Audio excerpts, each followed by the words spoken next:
কি রান্না করছো? মরিচ ঝোল। সবাইকে একটু বিস্তারিত জানিয়ে দাও। এই তো মরিচ ঝোল তৈরি করার জন্য আমি প্রথমে মাছগুলোকে ভালো করে ভেজে নিয়েছি। এটা তো আমার খুবই ফেভারিট। এটা কিভাবে রান্না হইতেছে এটার তুমি ভালো করে সবাইকে জানাও। আচ্ছা, ঠিক আছে, আমি সবাইকে বলে দিচ্ছি। মাছগুলোকে ভেজে আমি এটাকে ফোড়ন দেব হচ্ছে এই মেথি। প্রথমে আমি মেথি দিয়ে দিলাম, তারপর হচ্ছে এটার মধ্যে দিচ্ছি হলুদ আর হচ্ছে মরিচ, সামান্য একটু চিনি। এগুলি দিয়ে আমি একটু ভালো করে নেড়ে চেড়ে নেব।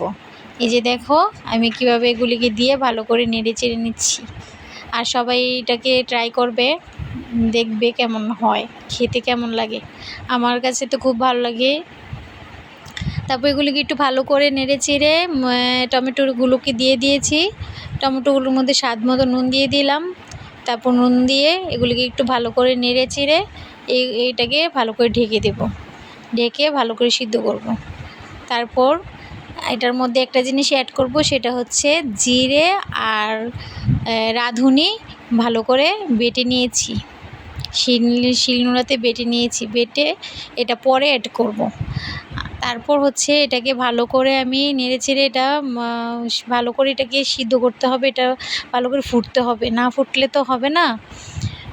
তারপর কাঁচা লঙ্কা দিয়ে দিচ্ছি। এটার মধ্যে অনেকগুলি কাঁচা লঙ্কা ভেঙে দিয়ে দিলাম। এই যে জলটা একটু গরম করে নিয়েছি, আমি ওটার মধ্যে অ্যাড করব। যে দেখো আমার এটা ভালো করে হয়ে গেছে। এখন আমি এটার মধ্যে জলটা অ্যাড করে দিলাম। অ্যাড করে এটা জলটা ভালো করে ফুটতে হবে। ভালো করে এটা ফুটলে তারপর মাছগুলি দিয়ে দেব।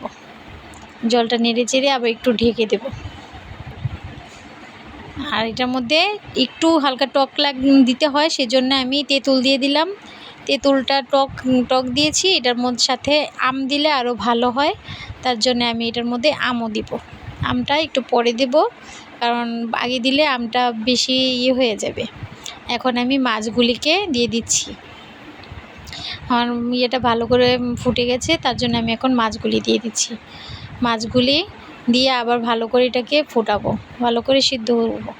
এখন আমি দিয়ে দিলাম আম। এই যে আমগুলি আমি দিয়ে দিলাম। আমগুলি দিলে, আমটা দিলে আমের টকটা একটু এটা খেতে টেস্ট হয়। এটার ফ্লেভারটা কেমন হয়, টক মিষ্টি ঝাল,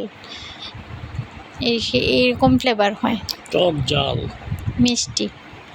এই যে এখন আমি রাঁধুনি আর জিরে যে বাটনটাকে বেটে রেখে দিয়েছি, এই পেস্টটাকে আমি দিয়ে দিলাম এটার মধ্যে। এটা প্রায় আমার হয়ে গেছে। লাস্টের দিক দিয়ে আমি এটাকে দিয়ে দিলাম। দিয়ে এখন আমি এটাকে ভালো করে নেড়ে চেড়ে একটু ফোটাবো, বেশি না, সামান্য একটু এটাকে ফোটাবো। ফুটে গেলে, ভালো করে ফুটে গেলে আমি তারপর এটা ঢেলে দিব। আপনারা সবাই এটাকে একটু ট্রাই করবেন, দেখবেন। আমি তো এত ভালো রাঁধুনি না, আমি যতটুকু পেরেছি আমি দিয়েছি। আপনাদের যদি ভালো লাগে রেসিপিটা, লাইক কমেন্ট শেয়ার করে দিবেন। আর যদি আপনাদের মনে হয় এটা ভালো হয়েছে, তাহলে আপনারা ট্রাই করবেন বাসাতে, দেখবেন আমার রেসিপিটা কেমন হয়েছে। আশা করি ভালো লাগবে। সবাই আমার চ্যানেলটাকে ফলো করে দিবেন। সবাইকে অসংখ্য ধন্যবাদ।